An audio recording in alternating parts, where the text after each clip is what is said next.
ICoME 2020 participants, this is your registration guide. Registration to ICoME 2020 can be done in 4 easy steps.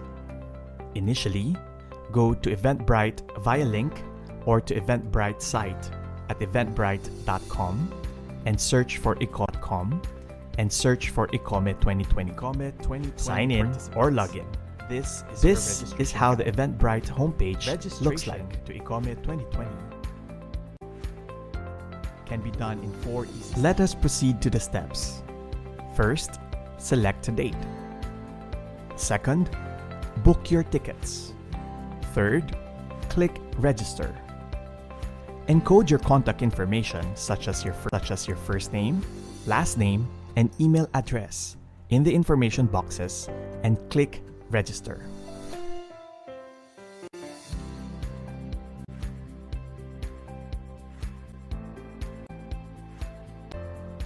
Click X to register for the other events or click View Tickets. When you have registered to all the 6 events, you should see 6 tickets in your account. These are the event highlights for November 25, November 20, November 26, and November 27. Please remember, access the event via Eventbrite or through your email. Eventbrite will send you automatic updates and reminders for ICoME 2020. You can watch the Accessing the Event guide for more details about the event.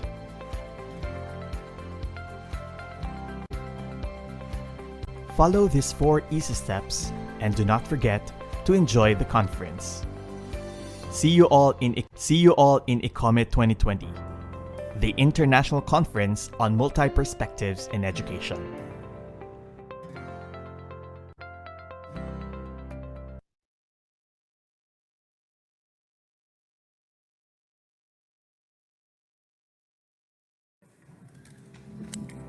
Welcome participants to the International Conference on Multi-Perspectives in Education 2020.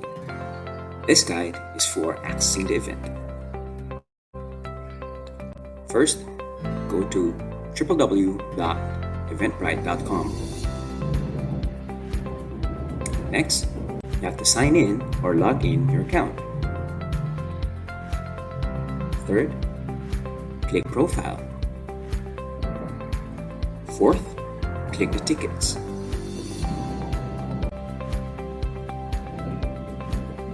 Next, once you're in that page, check your event tickets. Once you have chosen the event tickets, go to Online Event page.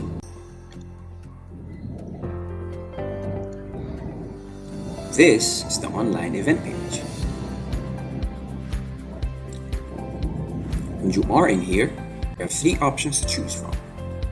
The first one is you can access the event via Zoom. The second option is access the event via YouTube. The third option is you can access the event via Facebook Live.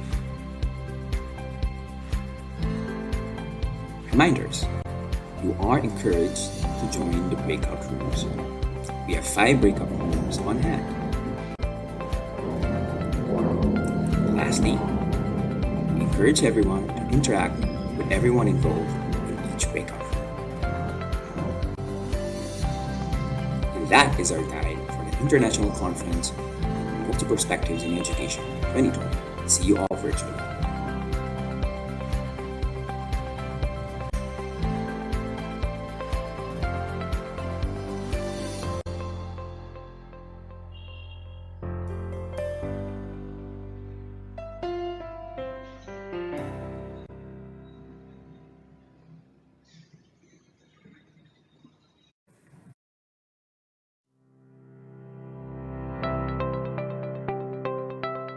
ICoME 2020 Netiquette.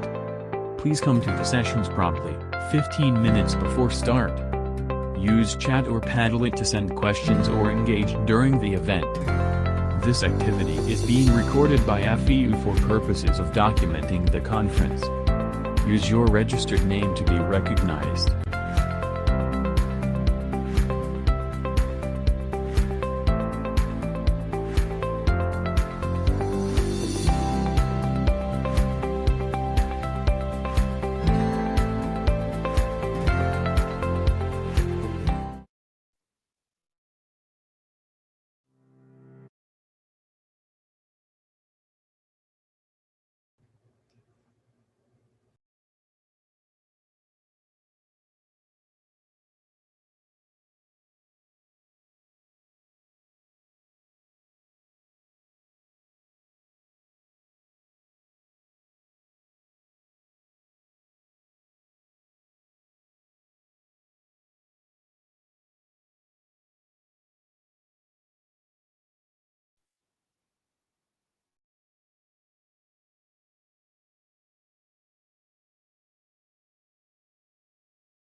May we invite everyone for the national anthem and prayer.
Glory to you, Almighty, for gathering us today.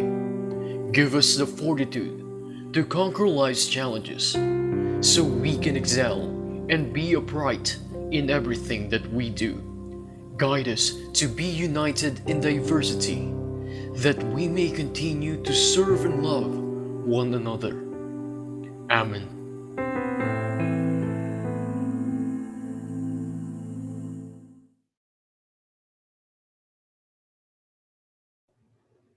Good morning. Welcome to day one of the first International Conference on Multi-Perspectives in Education, ICoME 2020, with the theme Fronting Perspectives in Education, Education's Response to Pandemic. This is a collaborative project of Asian Journal on Perspectives in Education, Institute of Education, Department of Graduate Studies and Transnational Education, and the International Relations Office of Far Eastern University to promote the initiatives of FEU for strengthening academic publication, delivering academic programs in education, and creating international interfaces. Rosarito Swatenko, the conference director, will now deliver the welcome remarks. Good morning, dear participants. I'm honored to welcome you to the first International Conference on Perspectives in Education, or ICoME 2020. ICoME 2020 is a joint undertaking of three offices at the Far Eastern University, the Asian Journal on Perspectives in Education, and the Department of Studies and Transnational Education under the Institute of Education, and the International Relations Office under the Academic Affairs Development Office. The theme of ECOME 2020, Fronting Perspectives in Education, Education's Response to Pandemic, focuses on bringing together academic minds to have a deeper understanding of education in the context of a global pandemic. The disruption of educational mobility has placed the education sector in a unique situation. The pandemic's disruptive impact on the higher education institutions is an opportunity for the academicians to exchange ideas and visions about education in the era of post pandemic. As members of the academic community, let us use this time of uncertainty to elevate the discussions on how we want to reimagine education locally and globally. We would like to acknowledge our dear participants from different parts of the Philippines and of the world. Uh, Slide, please.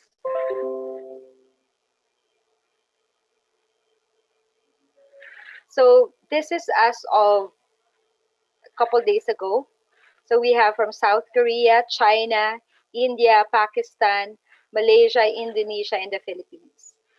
And from the Philippines, slide please.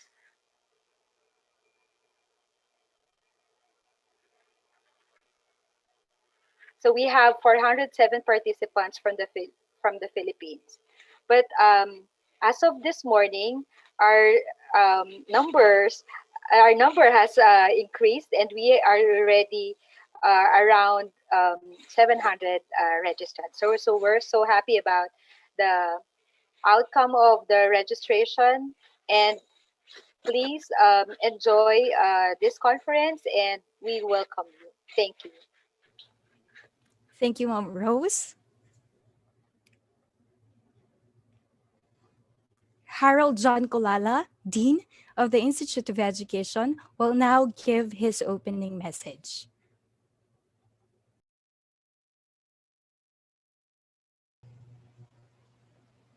Good morning, dear colleagues.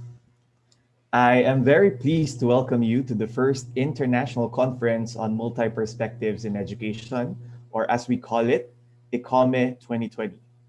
I would like to especially welcome our 4 keynote and plenary speakers, 55 paper presenters, and more than 600 of you who are participating in the conference both locally and internationally. I believe that it is high time for such an event takes place to highlight narratives of different perspectives and contexts in education, especially now that we're facing a global pandemic. A glance through the list of presentations planned for the next 3 days reveals the diversity of these narratives. They range from issues on education, specifically globalization and internationalization, equity and inclusivity, multiculturalism and multiliteracies, quality education in the global south, education technologies, and graduate and transnational education. The COVID-19 pandemic situation has quickly become not just a medical crisis, but also an educational crisis. It is an educational crisis as most of the institutions of learning across the globe seem to be not prepared for long-haul disruptions of classes. It is a crisis that is largely and deeply rooted on the perceptions of effectiveness and success of brick and mortar education. At the same time, this is a crisis that is beginning to unveil issues on equity, mental health, values, and purpose of education. Because of these, an unprecedented remote teaching and learning experiment looms large over the last 8 months since the announcement of physical school closure in the first quarter of 2020. Schools lurk for sensible strategies, mostly online, remote learning, as alternatives to deliver classes. In the case of Philippines, there are more than 27 million school children, and about 1,000 colleges and universities were affected by the sudden shift of teaching and learning experience. The maiden theme of ICoME, as what Dr. Swatenko mentioned in her welcoming remarks, fronting perspectives in education, education's response to pandemic, aptly captures what we want and how to address issues in education due to the pandemic. We have invited keynote and plenary speakers for our 3 day conference to give us some perspectives about the theme. We're very privileged that Professor Lim Chirping from the Education University of Hong Kong, a very good friend of FEU, is joining us this morning to deliver the keynote address for the conference. For tomorrow's plenary, we have Dr. Arian Borlongan from School of Language and Culture Studies of Tokyo University of Foreign Studies in Japan, and Sonia Knotson from Memorial University of Newfoundland in Canada. For the 3rd day, our very own Dr. Harold Bueno will deliver the last plenary session. We have received a significant number of papers, and we thank you that you want to share your research via ICoME. I am happy to announce that selected research papers will be published in the 2 journals of FEU. The Asian Journal on Perspectives in Education, or AJPE, which is the journal of the Institute of Education, who happens to be a center of excellence in teacher education in the Philippines, and Asia Pacific Urban Review, or APUR, by the FEU's University Research Center. At this juncture, let me say a word of thanks to the people who made this conference possible. To to FEU administration, led by our President, Dr. Michael Alba, and Senior Vice President for Academic Affairs, Dr. Maria Teresa Tino, and Vice President for Academic Development, Dr. Mirna Quinto, to the ICoME 2020 team, led by our Conference Director, Dr. Rose Watenko, Dr. Chini Aparicio, John Angelo De Leon, and Dr. Harold Bueno, which you will hear from them for the next 2 days, and to our faculty and support staff in front and behind the screen. Thank you for all your hard work. Please enjoy the conference and let's all learn together. Mabuhay po kayong lahat. Thank you, Sir Harold. Our keynote speaker was a professor of education, director of international partnerships, and director of the Asia Pacific Center of Excellence for Teacher Education and Innovations in Western Australia. At present, he is the editor-in-chief of the Internet and Higher Education, a chair professor of Learning Technologies and Innovation, an associate dean for international engagement, and a faculty of education and human development at the University of Hong Kong. He is interested in researches on information and communication technologies in education, games and learning, academically at risk students, education innovation and sustainability and scalability in education ecological systems, reflective practices among educators and policymakers, and empowerment of educators to transform existing practices and change conditions. Today, he is going to talk about ICT-enabled professional development for inclusive and quality education. Ladies and gentlemen, Professor Lim Chirping. Okay, right. A very good morning to all, and I'll really like to thank my friends and colleagues in the Far Eastern University for reaching out to me and also to invite me for your first international conference. Really humbled and really honored as well. Right. It is actually good to see so many of you who are online. It would be much better if I could have been there in the Philippines, probably on campus. But the thing is, due to the situation, I think we have got to just do it in the comfort of the place that we are based, maybe in the office or maybe back at home, right? I'll just share my slides now really quickly.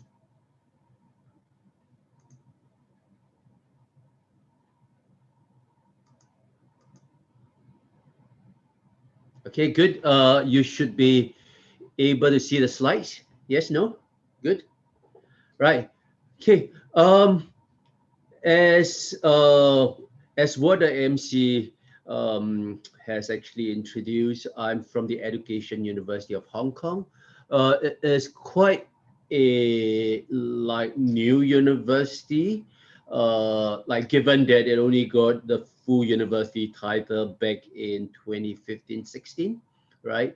But the thing is, of course, as an institute of education, it had been around for close to 100 years, right? Where I think just quite a lot of the education universities in Asia is usually made up of different teacher training colleges, right? And then eventually forming either a university or institute, right? I'm a chair professor of learning technologies and innovation. As what the dean has said, I think the pandemic has really make us rethink quite a lot of what we are doing within the education sector, right? So for today's session, I will be looking at ICT enabled professional development for inclusive and quality education, right? So as what you could see from the title, I think the outcomes that we try to achieve is quite clear, right, is very much actually aligned to SDG 4, right?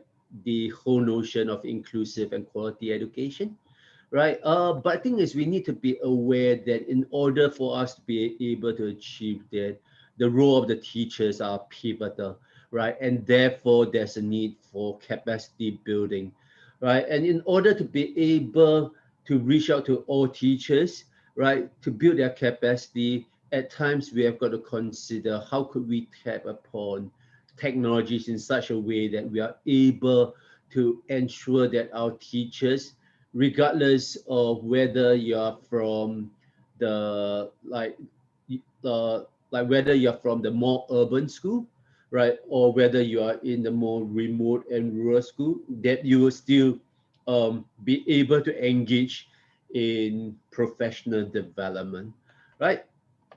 So just probably start with some like background. Think if you take a look at this map and the statistics, this is the October statistics, whereby they are looking at the situation at that point in time with regards to school closure.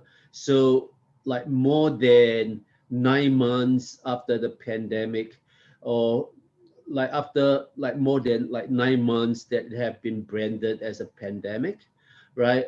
We still have like more than 500 million students that are being affected, right, due to school closure, right? So like there's always that threat in terms of a learning loss. So it's not just a so-called a health crisis, but it is also a learning crisis, like especially to us in the education sector, right? So if we like take a look at the statistics, it's like we have got about 35 countries that have countrywide closures, right?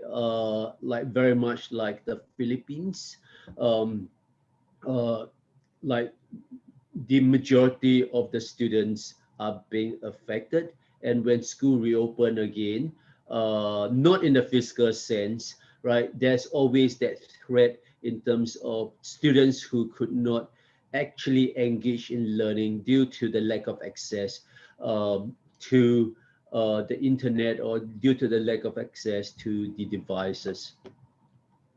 If we look at the statistics closer to home, right, in the Southeast Asian countries, again, like you could see that it have a big impact on our students' population, right? So the ASEAN is a very diverse like region, right? I think in this like region itself, the Indonesia and the Philippines are the biggest countries with one of the much bigger population, right? And if you look at the students like number, it's like really quite daunting, right? And say when we are looking at the event of a school closure, the impact on the quality, equity, and efficiency of or the quality, equity, and efficiency within the education sector at times is being compromised, right? So I would like to bring you attention to this, like this triangle. I think when we are looking at the SDG 4, right, where we look at inclusive and equitable quality education and lifelong learning for all, I think in terms of the outcomes that we are trying to achieve in the education sector, it is always with respect to quality. Quality with respect to students' learning outcomes. And in order to be able to achieve those outcomes, right, we want to ensure that we are able to provide them an environment whereby they could engage in their learning, right? But of course, we want that quality to include all students, to be accessible to all students. And that comes the like the next part of the triangle on your left hand side, the whole notion of equity, right? How could you ensure more inclusive type of quality education for all, regardless of whether you have special needs or not, regardless of whether you are male or female, right? Regardless of whether you are from the marginalized communities, right? Based on race, social, economic class, or uh, like the so-called the religion, right? And when we take a look at the last triangle on your right, the whole notion of efficiency, I think when we look at external efficiency, we are really interested in ensuring that our graduates are able to contribute in a productive way to the economy and the society. So which means that the set of skills or the set of competencies that we want to be able to develop, right, should be able to prepare them to contribute as effectively as possible, as productive as possible to the society. And of course, in terms of internal efficiency, we want to achieve a certain sense of cost effectiveness, right? That you are able to ensure that um, that the quality education is not just like accessible to those in the middle and upper middle income and above, right? We are interested in actually being able to do quality education in a cost effective way, in such a way that it is inclusive and equitable, right? But the thing is, we do know that the pandemic have actually like threatened this, right? It have threatened the dynamics between quality, equity, and efficiency.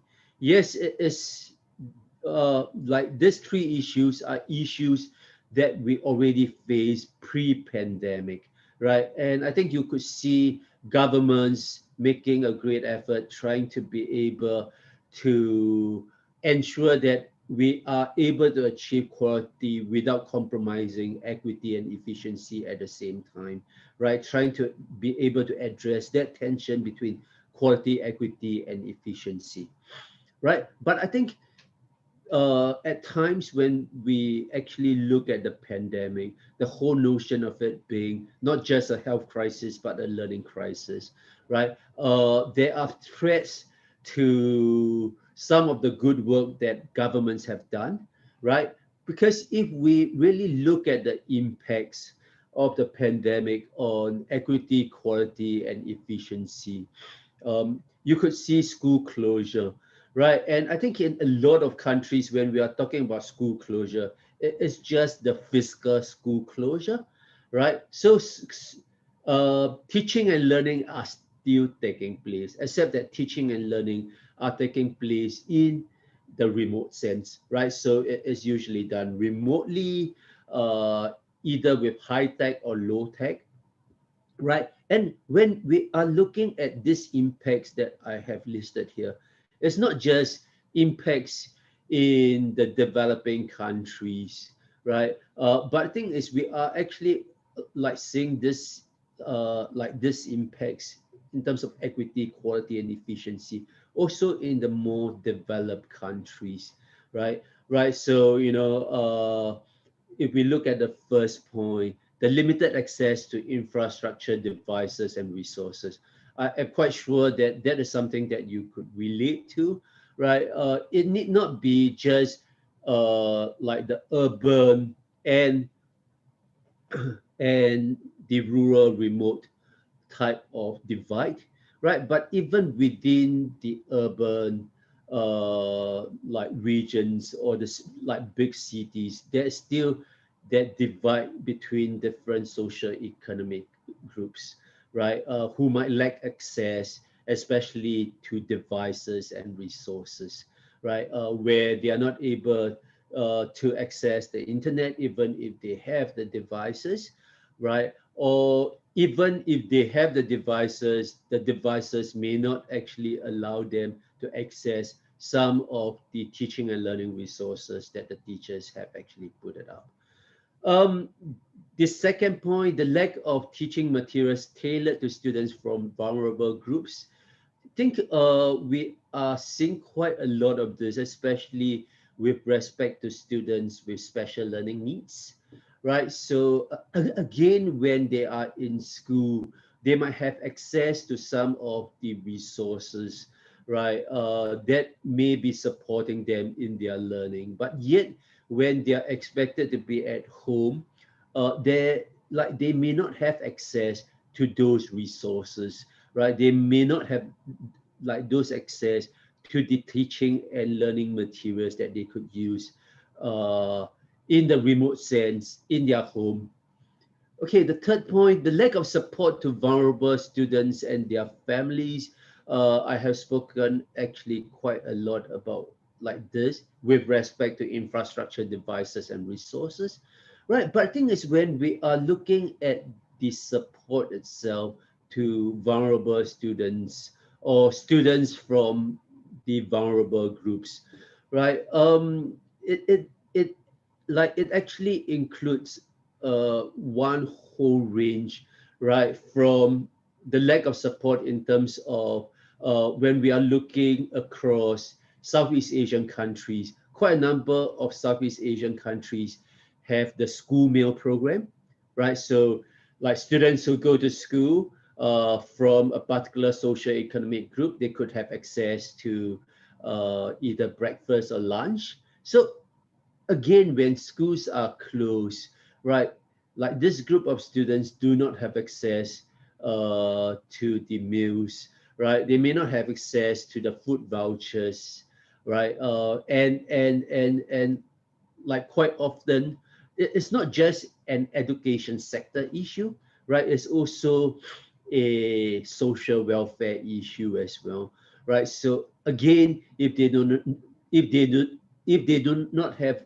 the access to some of the basic necessities in life, right? Like how do we expect them to be able to engage in uh, the teaching and learning that the school is actually offering them remotely and online, right? When we actually look at the students as well, the vulnerable students, uh, like quite often when we compare like girls and boys, quite often due to the gender expectations, right? In some of the countries in the region, right? The girls, if they are doing home-based learning, right, they are expected to actually do household chores as well. They are expected to look after their siblings, cook for their siblings, right? If the parents are looking for ways trying to make ends meet, right? Like the female students might become like the head of the household in a way to ensure that everything works within the family unit. So again, it's like we really question like whether the support are being provided for female students, and of course, there's this whole notion of of like the abuse of domestic violence, etc., right? And the questions of like whether we are providing enough support for this students and their families.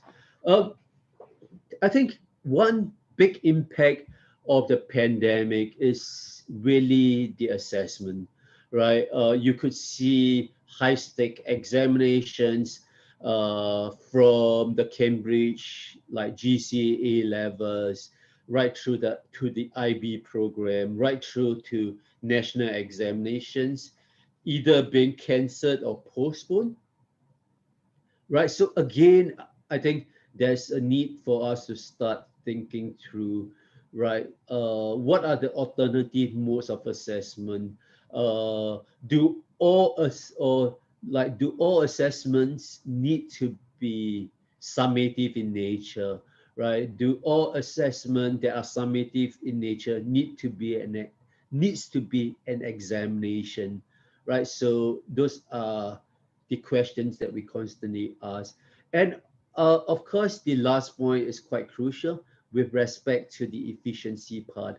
I think when you take a look at the pandemic, you could see that it have actually changed the shape of the workforce, right? Uh, if you look at like the airline or the air travel sector, right? I think the air travel sector have actually almost completely like collapsed, right? You know, we have got big airlines that are well funded by um, um, the shareholders as well as governments, you know, when we are looking at Singapore Airlines, when we are looking at Cathay Pacific, huge airlines that you think would not fall apart and would be able to sustain themselves for the next like 1 to 2 years. But the thing is, like these airlines are already like cutting down staff of like more than 25 to 30%, right? From pilots right through to crew, both cabin crew as well as ground crew, right? So the thing is when like these people are being retrenched again, you know, it's like we are really thinking, you know, like which particular industry with the set of competencies that they have could they serve in, right? But I think like more importantly for us in the school sector, right, like how can we make our curriculum more relevant in such a way that we are able to prepare our students to be able to meet up to the expectation of the future shape of the workforce, right? So like what type of competencies are in demand, right? Like what type of competencies should we be developing and how should we redesign, right, and redevelop our curriculum in such a way that we are able to meet those needs, right? I think when we take a look at all this impact, we could really see that hey, like for us as teachers, may we be school teachers, university teachers, or university teachers that work with school teachers, right? There is really a pivotal role of teachers, right?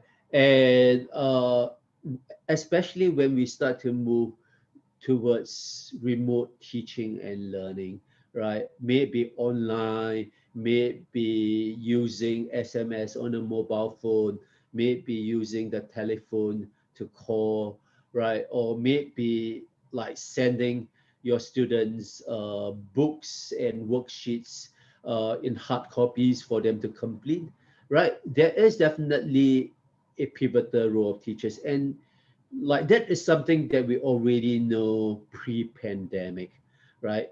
But I think as we are in a pandemic and hopefully moving out of the pandemic, I think we need to be aware that the capacity of the teachers must be developed, it must be built, right? And the thing is, it's only by investing in the professional development of teachers that we are able to build the education sector back better, right?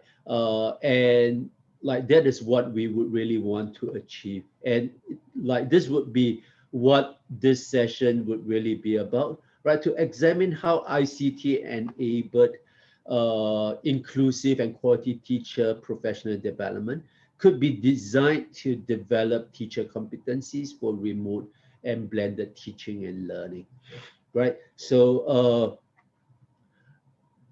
in this particular presentation, I would be sharing with you quite a lot of key findings that the coalition that I am part of, or at least the coalition that my university is part of, right, have been working quite substantially on since pre-pandemic. And I think if you actually take a look at the members of the coalition, you would see that there are quite a number of the Philippines organizations there, and the secretariat of actually this particular like coalition is based on is actually based in the Philippines, and is actually related to Far Eastern University, right? So if you go down to the list, the fourth one, the Foundation for Information Technology Education and Development. I reckon that is a foundation that like most colleagues in FEU would be very familiar with, right? Because I think you actually share the same board of directors, yeah? Right. So we actually like started to bring together like-minded organizations back in 2018, right? And the thing is, we call that the Teacher Professional Development at Scale Coalition for the Global South, right? We wanted to bring like-minded organization, universities, international organizations, and foundations, right, to work together to be able to contribute to the attainment of SDG 4, right, which I've already actually explained, right? It's about ensuring inclusive and quality education and promoting lifelong learning opportunities for all, right? So we want to be able to tap upon technologies or ICT, information communication technologies, right, in such a way that it will be able to ensure quality and inclusive professional development for teachers. Yeah, right. So this is a list, and if you actually take a look at this list, you would realize that it spans from Asia to Africa to Latin America, right? So we are actually working with a range of the organizations, institutions, and foundations. This like list of 19 that I have listed here, this are just our so-called founding members. If you go to our website, you'll see a much like longer list than this, right? But you could see that it is like one whole range from like USAID, DFID in the UK, right through to SUMA in Latin America, right? And of course, you have got quite a number of them from the Philippines, where you could see the National Educator Academy of the Philippines. You could see Antineo, like one of the universities in the Philippines, and of course, you could see the FIDET as well. Yeah. Okay, and what the coalition is trying to achieve is to ensure that we are able to promote quality, equitable, and sustainable large-scale uh,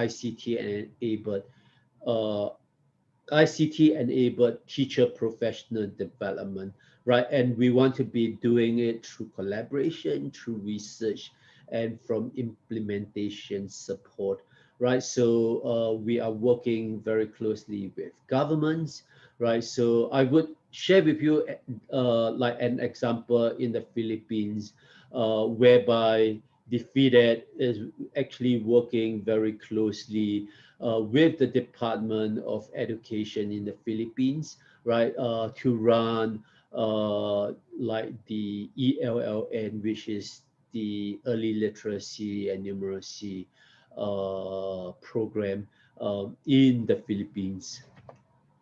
Right, so just to go through the key terms really quickly. So when we look at trying to build the capacity of teachers, I think we are really looking at teacher professional development.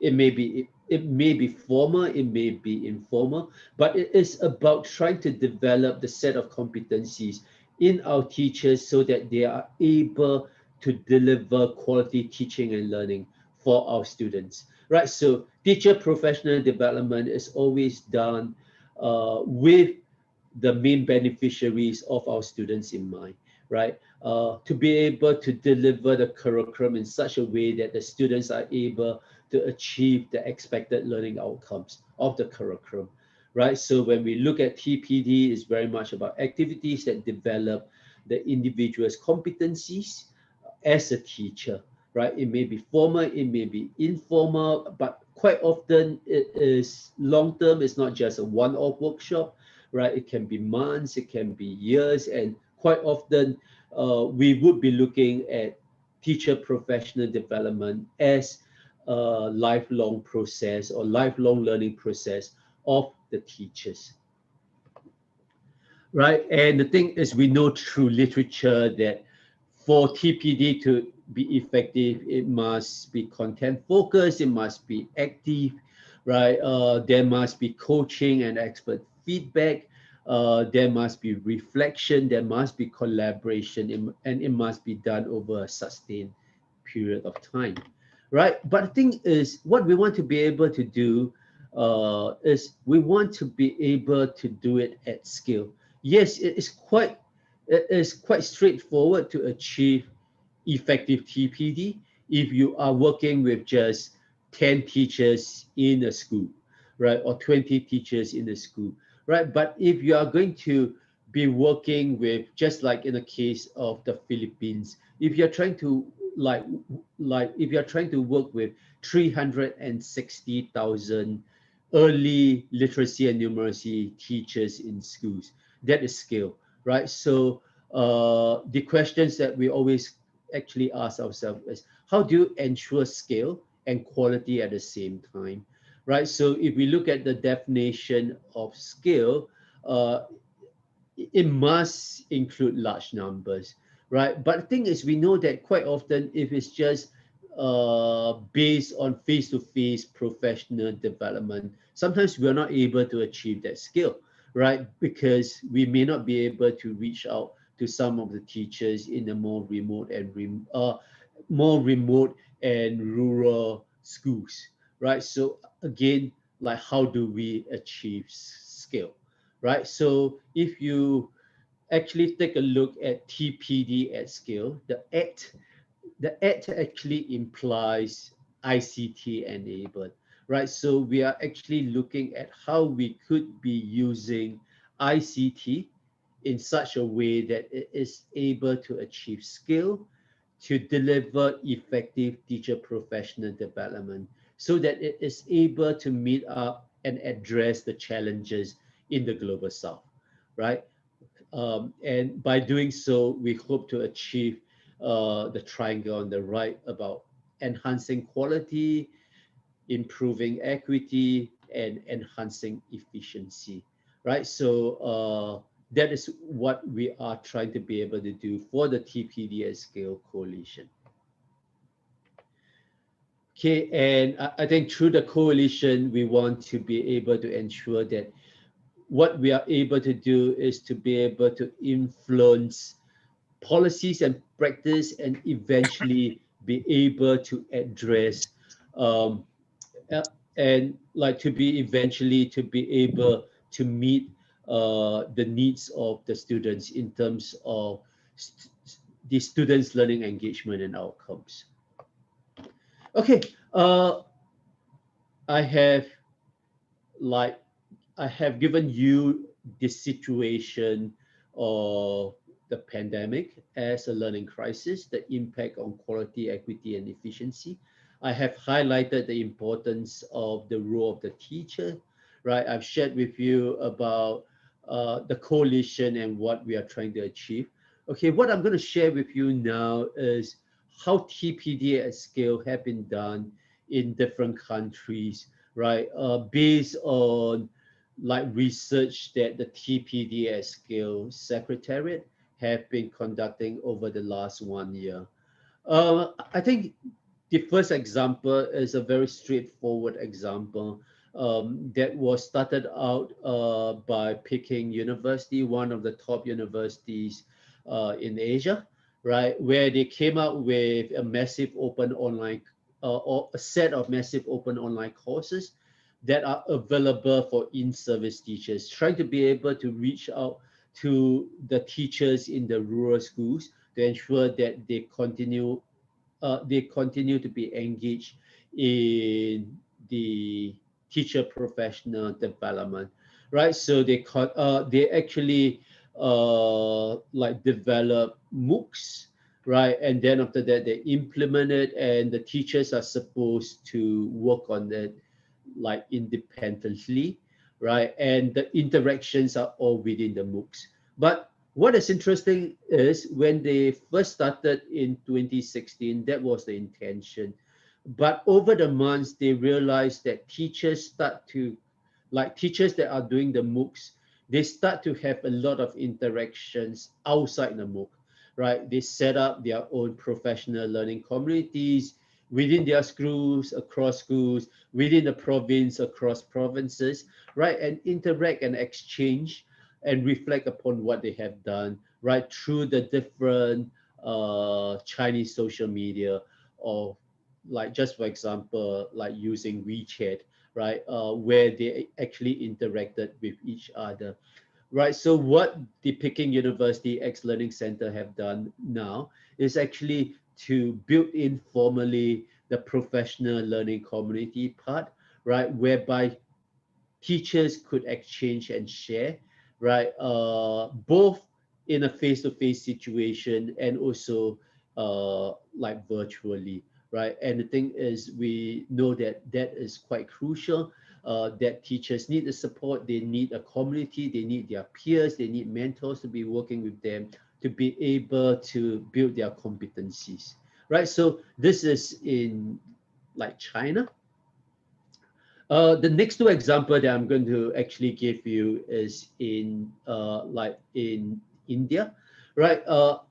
Again, like very much based on the idea of MOOCs, right? Where they were working very closely with the edX, right? One of the MOOC platform to provide professional development courses for the teachers in schools, those who do not have access to the internet. They will come in a face-to-face situation, right? And then after that, there would always be a MOOC facilitators where they might meet face-to-face, or they would have a WhatsApp or Facebook, right, where they could interact, right? So in this particular MOOC, you could, or in this like particular TPD at scale model, you could see that there is the teacher professional learning and mentorship and peer support that was built into the model itself, right? This like next one is also in India, again based on the idea of MOOCs, right?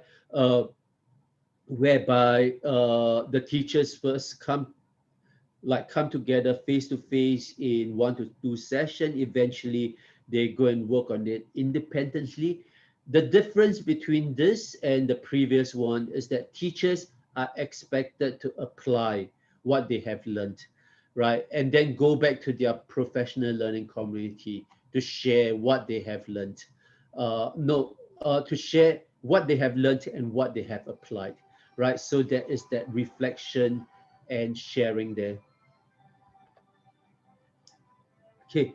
Um, wait, I've got to pause.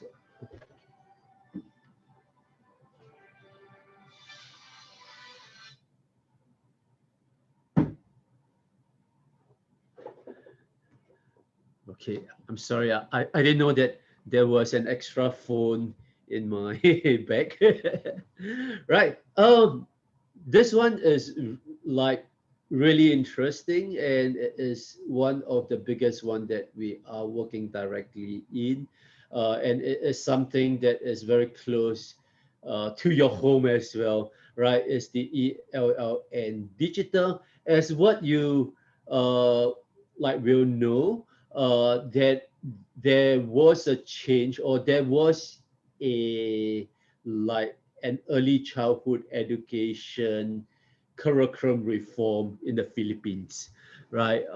And that was, I think, close to 6, 7 years ago, right? And I think we, as what I've said, when there is a reform, right? I think the education policy makers, especially within this decade, have started to understand the importance or the pivotal role of the teachers, right? So I think you could see policymakers actually investing, right, in teacher professional development.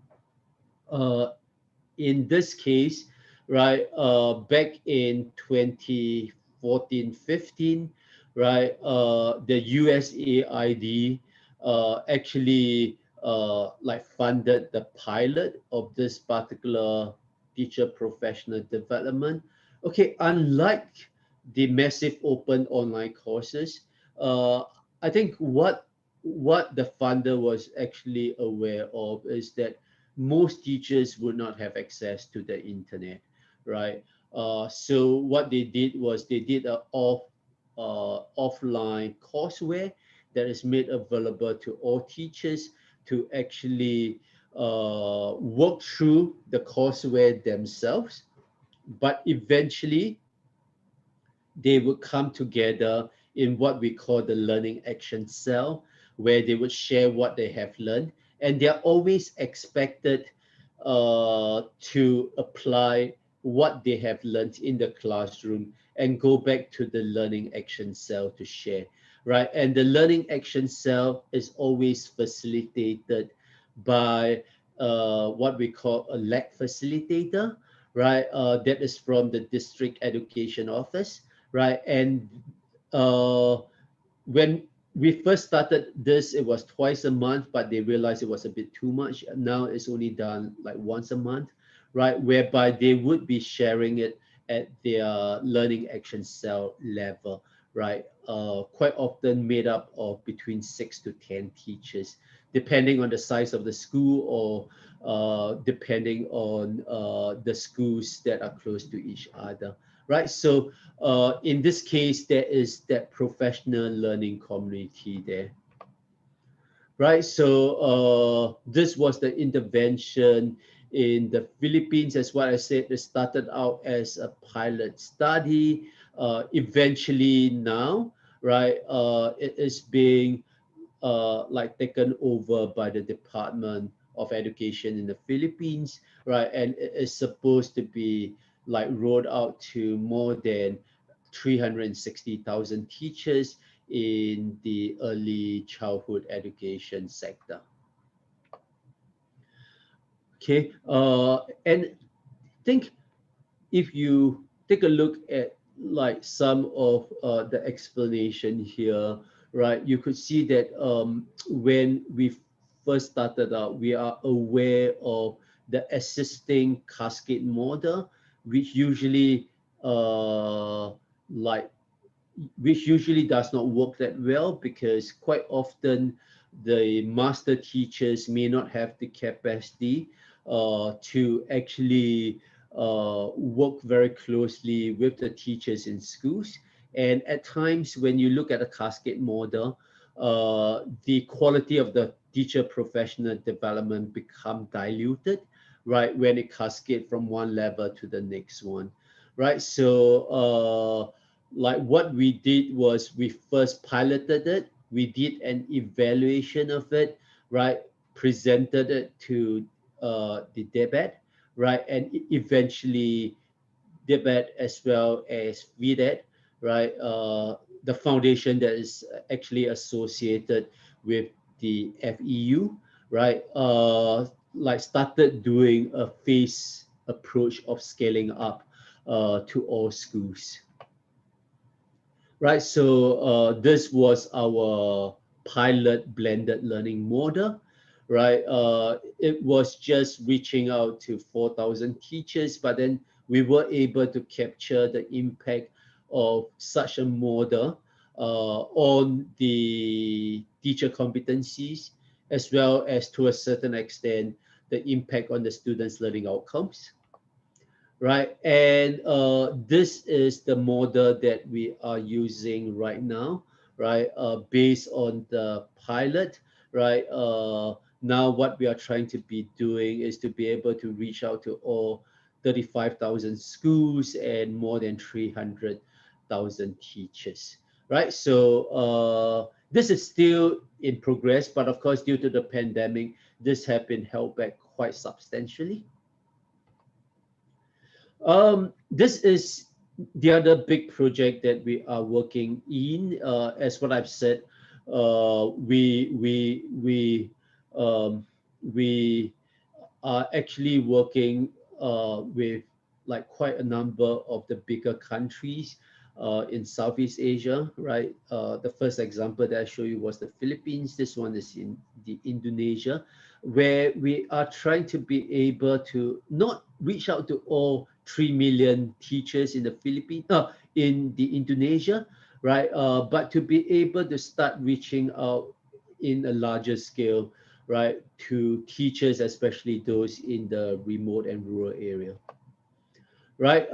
We base it on the concept of the teacher learning center, right? Whereby uh, it is a center that is run by teachers for teachers. So the teachers, who we call them master teachers, from the schools are actually being bought out 50% of their time to run the teacher learning center to provide professional development for the teachers within their regency, right? So this was the model that we actually use. The teacher would be conducting a few sessions face to face in the physical teacher learning center.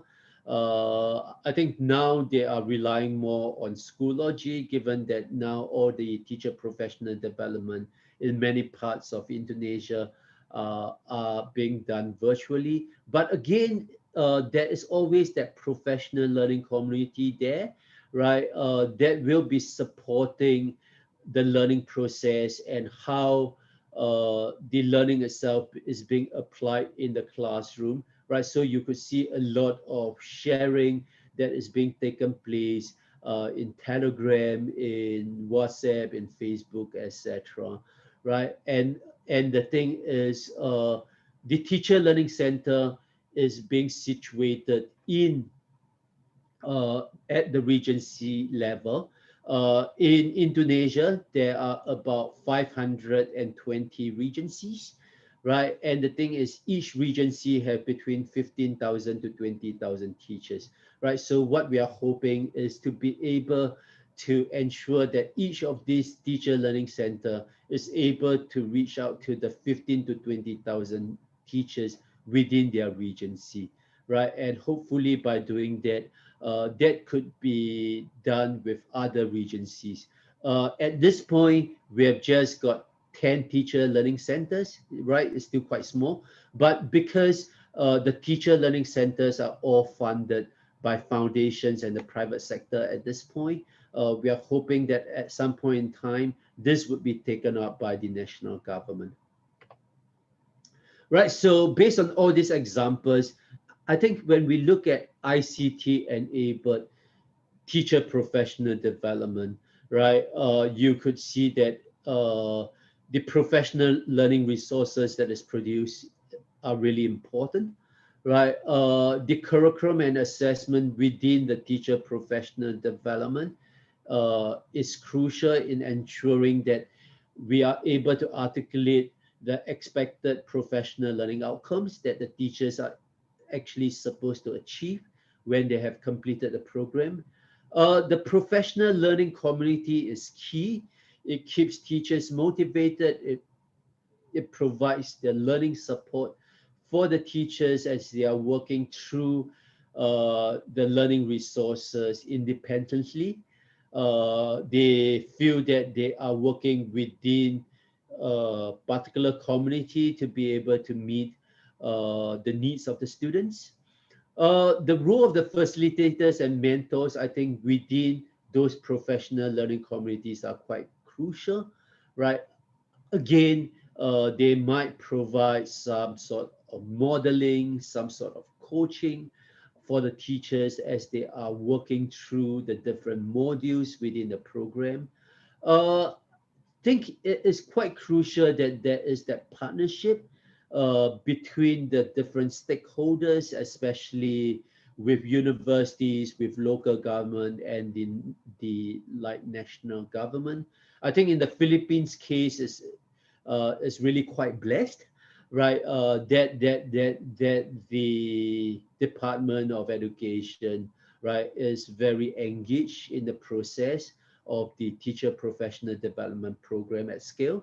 right? In the Indonesia case, it's more the local government, right? Because for Indonesia, it's a decentralized education system, right? So I think that partnership is really crucial, right? So um, I would quickly probably end this, right, by saying that you could see that what I have presented in terms of ICT enabled teacher professional development or teacher professional development at scale, it does have the potential to be able to address issues and challenges in the education sector with respect to equity, quality, and efficiency, right? So I think as teacher educators, as policymakers, we could start exploring, start re start like re-envisioning what teacher professional development is and how it could be actually conducted and implemented, right? How it could be designed within the context that you're in and implement it to build the capacity of the teachers for quality remote and blended teaching and learning, right? So again, to be able to achieve, I think, SDG 4 by 2030. I thank you very much. I'm actually like presenting this more on behalf of the TPD at Scale Coalition, but of course, like representing my university. If you need to contact me, you can just do like Google search on me. You should be able to find my email address there. Thank you so much. And yeah, I'll pass it on to the MC, Patricia. Thank you very much, Professor Lim, for that very insightful and interesting presentation. There is just one question I received, Professor. How do you think the scaling of training in education be like after the pandemic? Yeah, think if we are looking at it like after the pandemic, I would suspect that there would be still social distancing in place, right? Which means that quite often you would expect that if there's going to be any teacher professional development, it is quite unlikely that it would be done across schools, right? Because quite often they may not want, they might want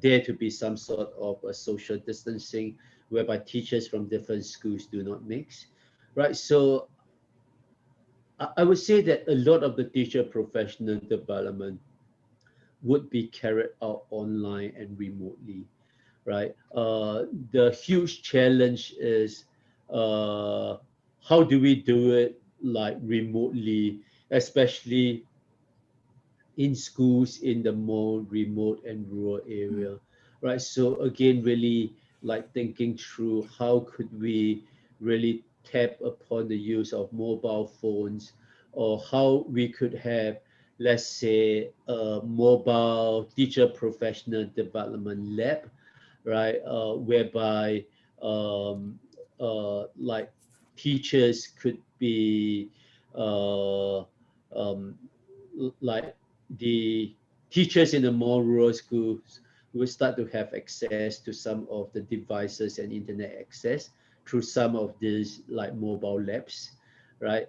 Where they could still engage in the teacher professional development. So I would say that if we are looking at post-pandemic, like you will probably see more and more professional development of teachers that are done virtually rather than face to face, right? And even if it's done face to face, I think a lot of it will be done at the school level, whereby uh, teachers would basically be just sharing what they have learned online in a face to face context as a school learning community.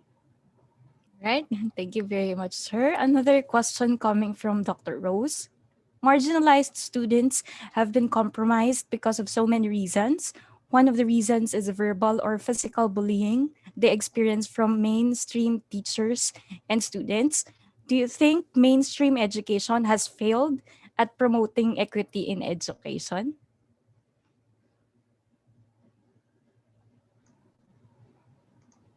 Yeah, think the whole notion of the bullying is always like a really big issue. It is probably like something that schools should be taking it more like seriously and uh, like putting more effort. It's not just like bullying per se, but it's the whole notion of um, like what we call like psychosocial, right? Where we really need to be looking after the well-being of both our students and teachers. The like big challenge is schools usually uh, do not have that capacity, or they may not have the people who are trained enough to be able to address those issues. I think the whole notion of bullying is actually much, much worse now in the virtual world rather than in the physical world, because at least in the physical world, you like you know that when you are going to pack your bag and leave the school, right? That the bullies will not be able to touch you at home, right? But in the virtual world, you know, it's like the bullying can be 24/7, right? And yes, of course, it may affect uh, the students from the marginalized communities more because they may be different from the rest. They might come from very different background. They might speak in a very different accent, uh, like compared to the rest of the students in the school, right? But the thing is, we need to be aware that like the students, regardless of what background that they are from, they are often like subjected to that as well. So I think at the school level, there need to be some like support provided. If you actually take a look at schools in the region, you are beginning to see like more and more schools like having a school counselor, not for an individual school, but a school counselor for clusters of schools, right? So that might be something that I think the education sector need to probably like invest a bit more, right? On the well-being of our students and also of our teachers. Yeah. I agree, Professor. I also think that being on screen or be it in the virtual environment would make it more worse, hence would really pose a lot of challenges. Another question from Anonymous, all right. Could you share on specific strategies or programs in your institution which equity in education is promoted? In my university, uh, um, I wouldn't say teaching and learning program per se, right? But I would say that is that increasing awareness within my university in the last 10 years. I think in the Hong Kong, if you look at the Hong Kong society in a way, in schools, it is quite homogeneous. Okay, quite homogeneous as in like most people are ethnic Chinese. Uh, yes, I am an ethnic Chinese, but I am not a Hong Konger. I am a Singaporean who just actually happened to work in Hong Kong. uh, but but but I think is if you actually take a look at Hong Kong, especially after the handover back in 1997. The medium of instruction have shifted from English as a medium of instruction to Cantonese as a medium of instruction, right? And the huge challenge is it have a huge impact on the ethnic minority, right? And when I'm talking about ethnic minority, it would be um, those who are not ethnic Chinese, which still form about like 5% of the society. We have got a lot of ethnic minority from South Asia, especially. We have actually a big group from Southeast Asia as well, especially the Philippines and Indonesia. Right. So the thing is, in my university, I think since 10 years back, we are aware of that. And we are actually like investing more into research into this group of students and how we could provide better support for this group of students, both in school and out of school.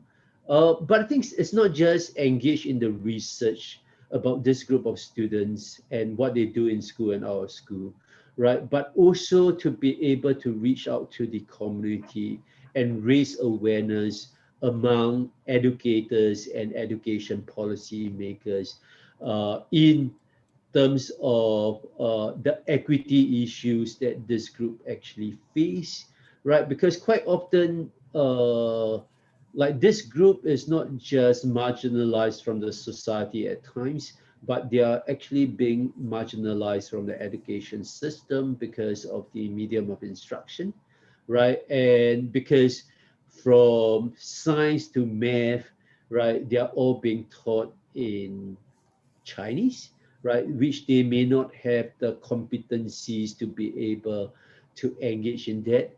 And the thing is, at times, even when it is being taught in English, um, that is again not their mother tongue. So again, quite often they struggle quite substantially.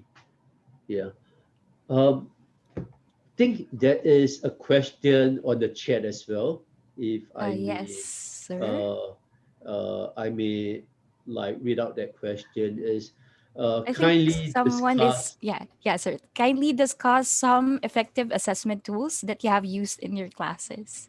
Okay, I think when we are looking at the assessment tools, um, we want the assessment within our courses, especially in the university course, to be more formative in nature, right? So, uh, okay, that is just a personal preference. Like basically, what I always like to do is, in order to come up with a suite of assessment tools in my course, I would always see what I expect at the end of the course, not just in terms of outcomes, but what is my final assessment, right? And I think for a postgraduate course, quite often the final assessment would be a course paper, right?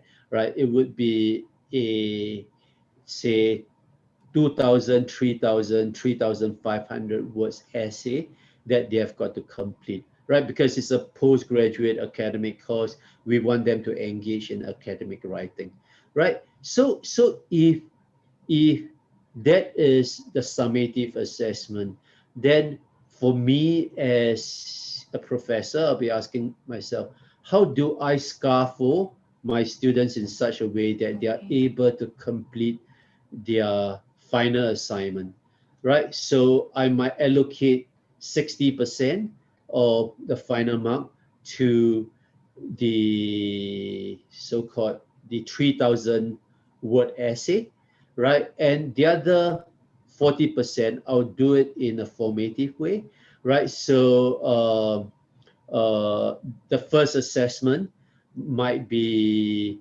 during session 3 or 4, whereby students are supposed to present the outline of their essay, right? So that might constitute like 10%, right? And then after that,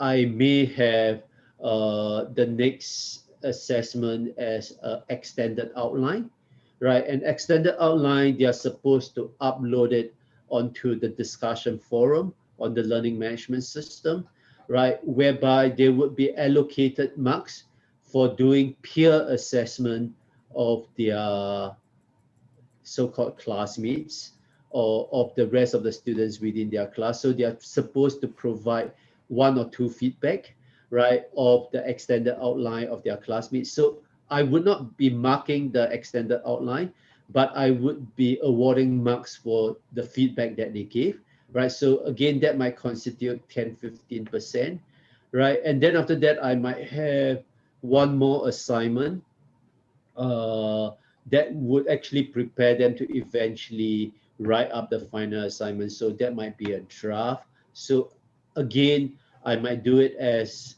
a peer feedback thing whereby they are supposed to look at each other's draft and provide areas for improvement. So again, it is something that I might actually award marks for. Right. So think when we are looking at a good assessment so-called the process, right? We have got to ensure that there are the summative component and formative components as well. And I think you have got to ensure that there is that alignment, right, between formative and summative. Think uh, I would like confess that quite often in my course, I would not have more than three like three assessment. So one would of course always be the essay or final project, and two would of course be scaffolding them in achieving the final project or final essay, right? Because like at times when you try to squeeze too many formative assessment into the course, I think for a postgraduate course, uh, which is a small class like what I have now, just about 6 to 8, that is very easy to manage. But when I look at my class last semester, I've got 60 students just in one class, right? So I actually cut the assessment down to just two rather than three, right? And especially if you are a teacher, that might be doing, let's say, 5 groups of undergraduates of 60. We are talking about 300 students. And to be able to provide feedback and mark so many assignments over the course is just totally impossible unless you have got either like 36 hours a day or 48 hours a day, right? Uh, like if not, I don't think it is humanly possible at all. Thank you. Yeah, sir. I think that's also one of the reasons, or one of the I mean one of the struggles of teachers' life on screen now that it's pandemic. So it is indeed very helpful to do scaffolding and alignment between assessments, both formative and summative. And I guess Dean Harold can very much relate with that, of course, Yeah. as a professor of assessment course. Yeah, thank you, Cyril. Prof, thank you very much for presenting the strategies of TPD at scale. I think your work and the work of the coalition here in the Philippines and also in Indonesia, as you have presented, is very remarkable. I think I'm very curious to know from you when you said about 360,000 teachers and you try to scale to train the teachers.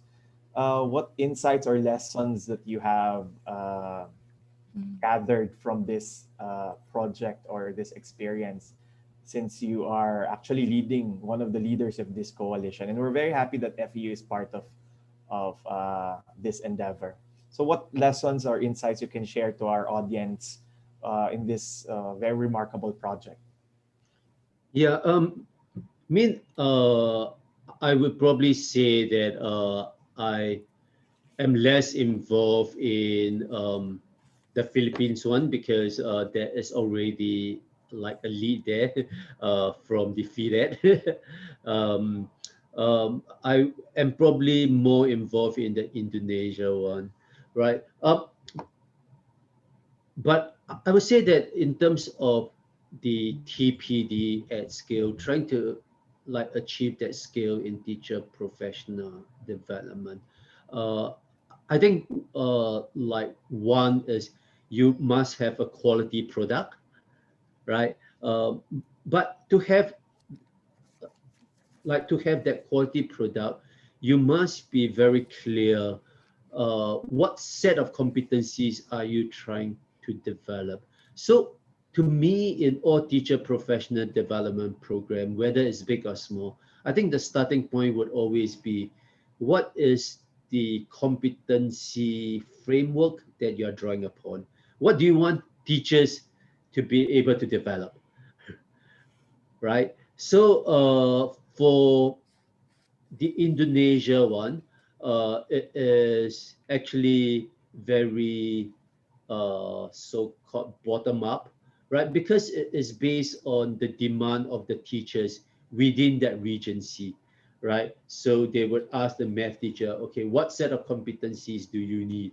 They'll ask the science teachers, they'll ask the language teachers, because in Indonesia, the teacher learning center is being run by teachers, right? So they would always do their own needs and situation analysis before they actually design the teacher professional development program, right? For the Philippines, before they even started working on the package, I think based on the early childhood education reform, what they have done is they have came up with a set of teacher competencies, right, that must be achieved or must be developed for the curriculum reform to be effective, right? So I think that set of competencies are really crucial.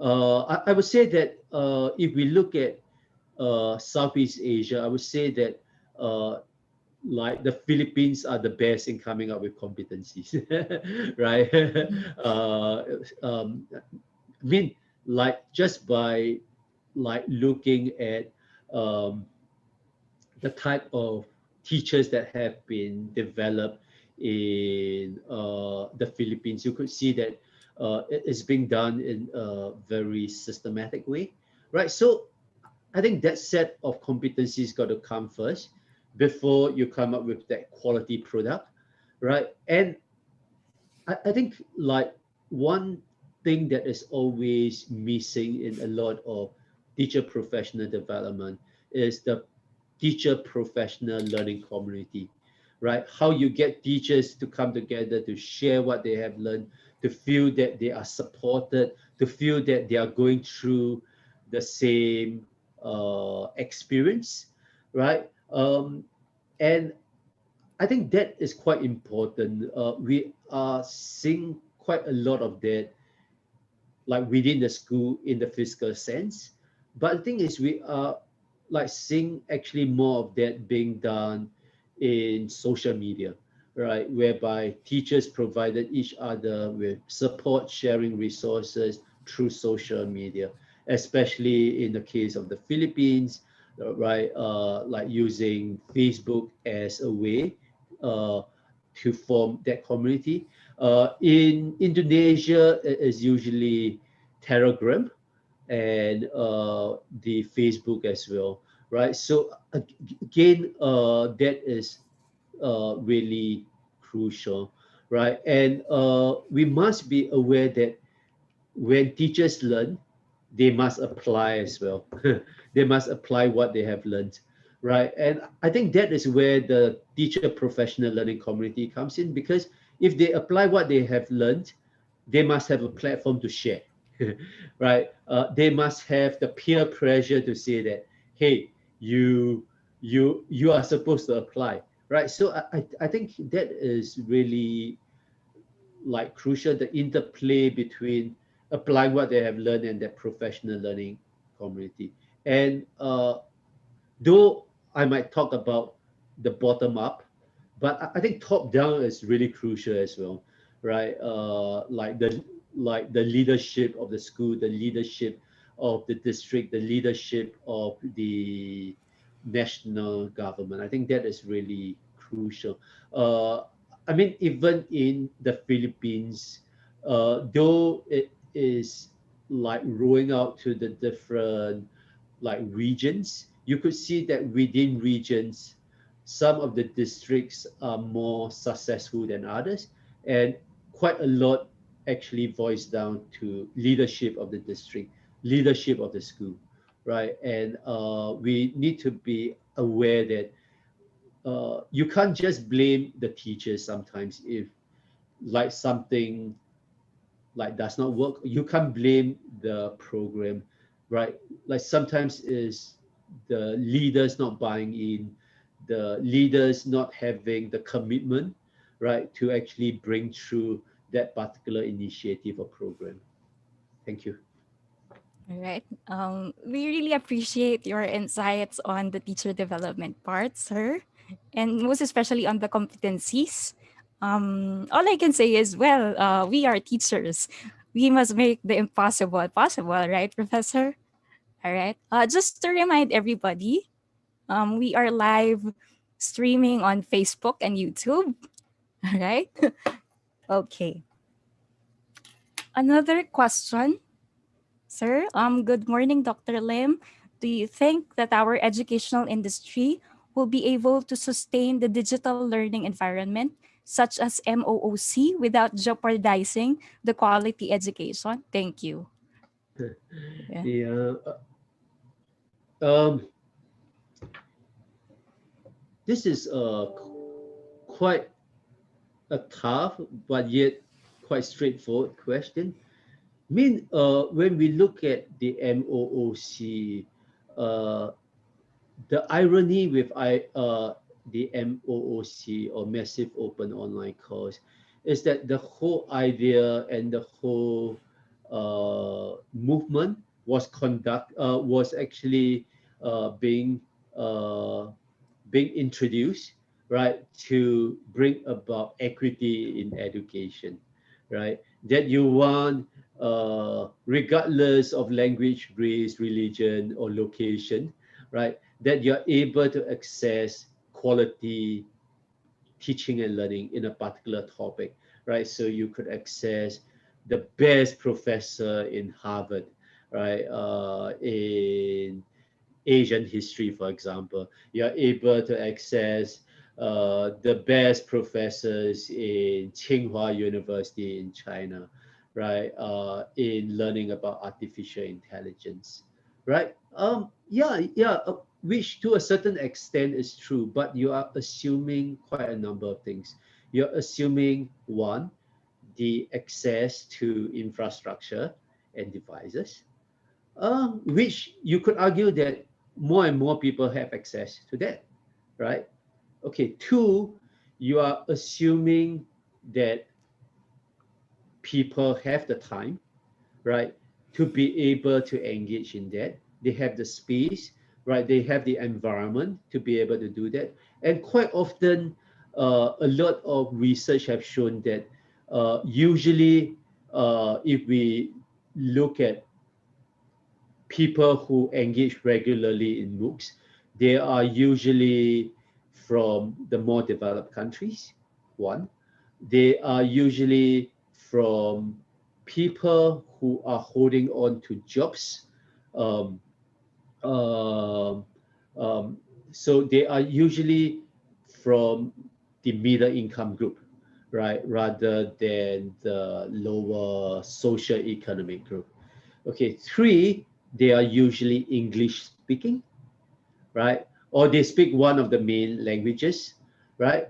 And four, that they usually have a certain education background, right? At least a diploma or a university degree, right? So again, we talk so much about MOOCs providing or improving equity, but at times we start to question: Is MOOCs inclusive or exclusive, right? And at times it seems like it is more exclusive than inclusive. And it's not just about the accessibility issue in terms of devices, in terms of language, in terms of social class, but it is also in terms of social culturally, right? We need to know that the education sector or teaching and learning is a very context dependent type of activity, right? So if I am teaching a class in the Philippines, right, I don't talk about pounds and pennies, right, which is something that you use in the UK, right? Uh, right. So I do not use terms and slangs and everyday languages, right? That you might be using in the home country in which the MOOCs is used, but may be totally irrelevant, right, to the other country. So if MOOCs are going to be as effective and as inclusive as what we want it to be, I think there need to be a lot of localization, right?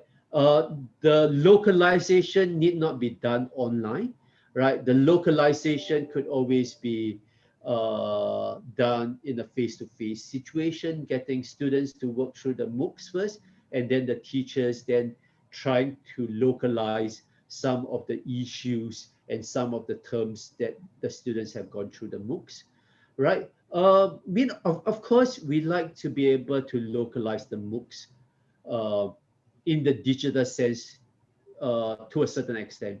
But again, uh, the MOOCs developers and the MOOC platforms providers usually do not allow us to do that, right? Because it is still quite copyright rather than in the Creative Commons, whereby you could just pool resources in the MOOCs to create your own MOOC for your own students, right, in your own region, right? I did think we have yet to come to that point, right? So I am afraid to a certain extent, MOOCs are still quite exclusive, right? I think we are beginning to see more and more uh, like creativity in the use of MOOCs in developing countries, whereby teachers just make use of certain sessions in the MOOCs, right, and bring it into their courses and using it in a very blended way, right, rather than for students to work through the whole course in the online environment. Thank you.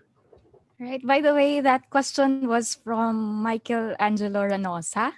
There is actually another question coming from Mina Baloloy.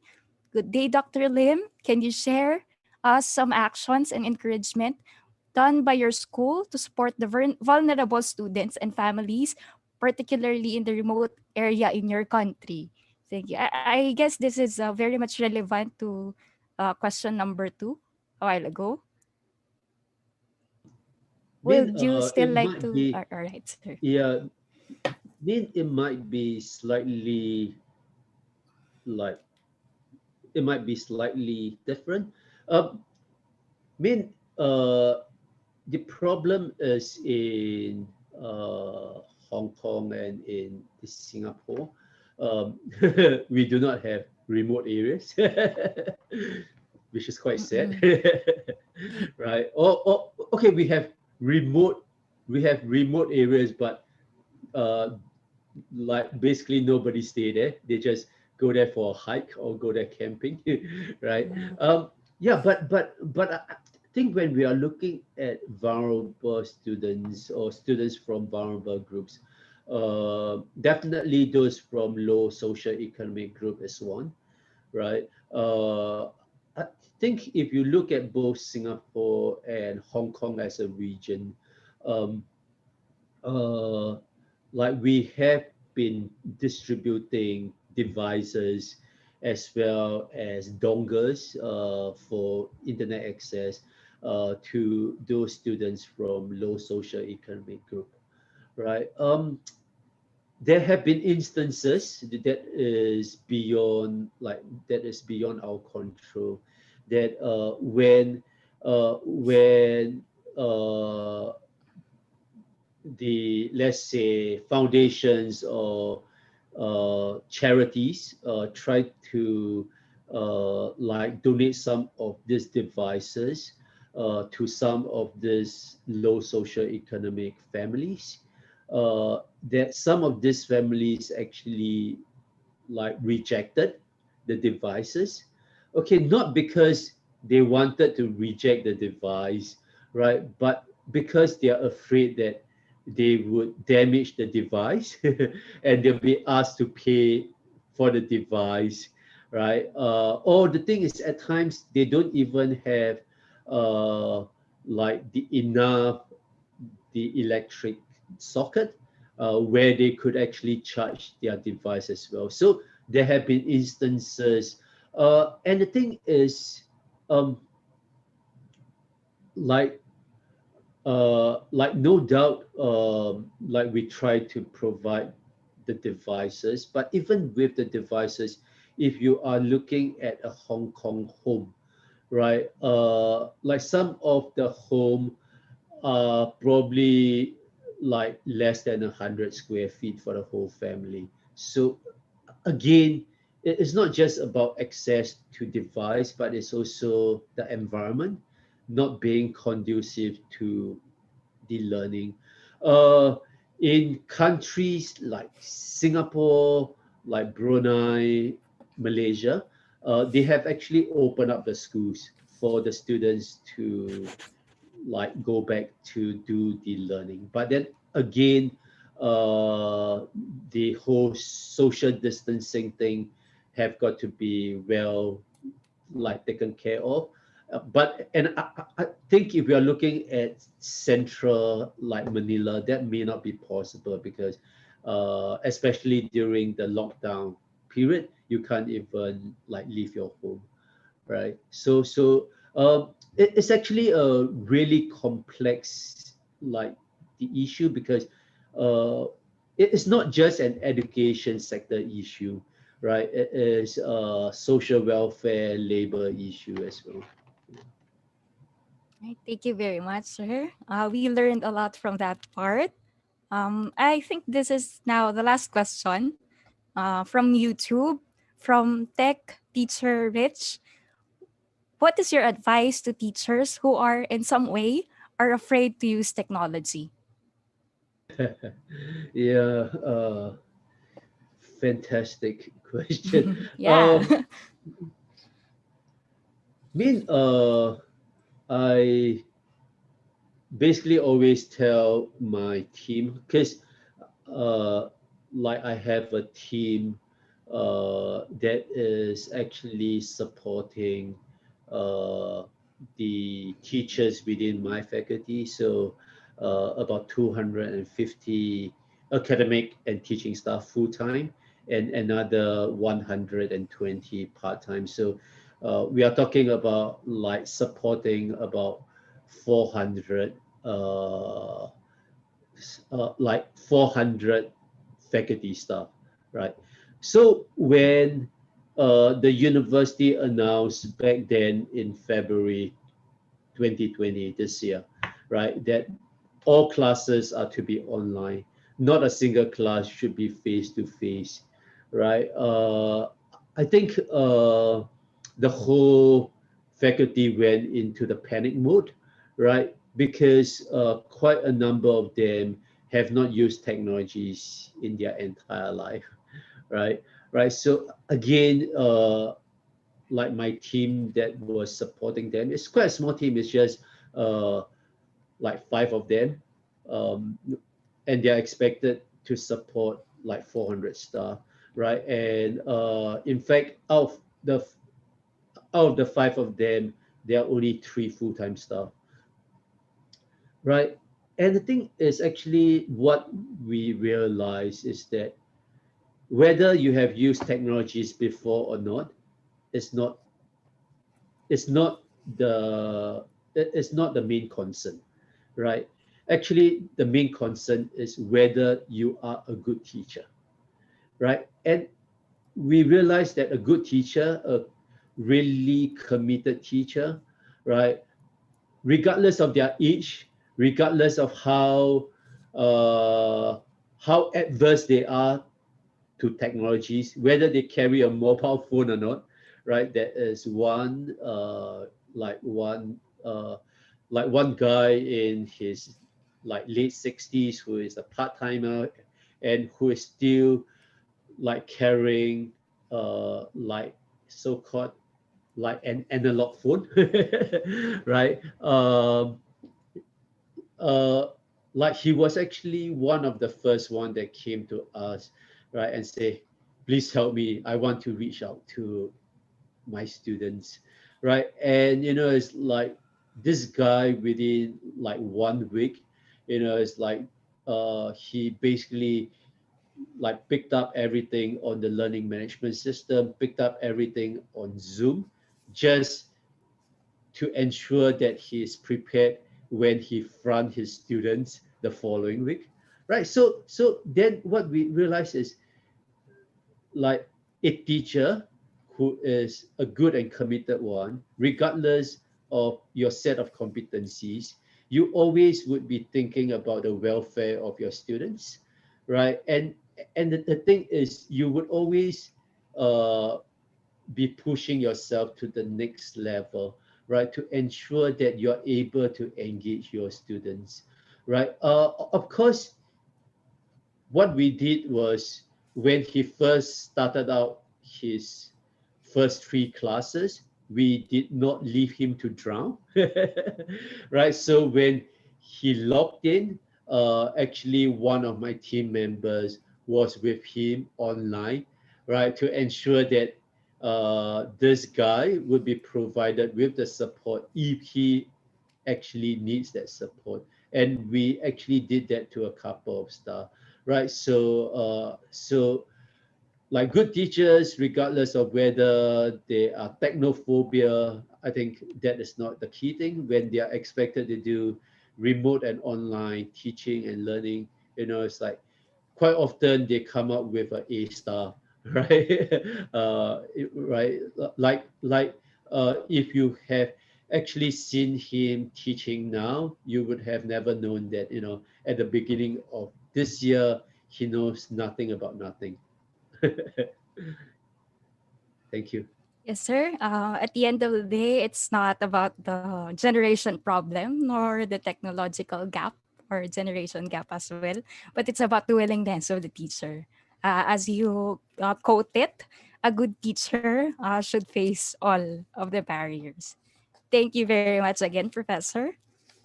Let's now proceed to the awarding of certificate. In expression of our gratitude, we award the Certificate of Appreciation to Professor Lim Chirping for delivering the keynote speech, ICT-enabled professional development for inclusive and quality education at the first International Conference on Multi-Perspectives in Education, ICoME 2020, with the theme Fronting Perspectives in Education, Education's Response to Pandemic on November 25 to 27, 2020, given this 25th day of November 2020 at Far Eastern University, Manila, Philippines, signed Rosarito Swatenko, PhD, Conference Director. Thank you, Patricia. Thank you, Rose, and thank you, We're Harold, as very well. lucky to have Yeah. you, Professor. Yeah. I feel like really blessed to be able to share like with you, and hopefully sometime next year or the year after I'll get a chance Yes, sir. to We're visit really your looking campus. forward to Yeah, that. yeah. Hope to see you soon, Prof. All right. Yes, sir. Thank Thank you you so much. very much. So, See you soon.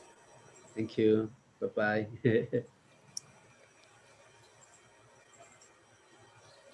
all right. So that's the end of our morning session. Before we have our lunch break, please take note that there will be breakout sessions for socialization and linkages in the afternoon. For more details, kindly check the afternoon program via Eventbrite or through the ICoME 2020 website. All right. Thank you very much. Happy lunch. I hope you get the most sumptuous meal you could get. Just in time for the breakout sessions. Thank you. Okay, see you all in the afternoon.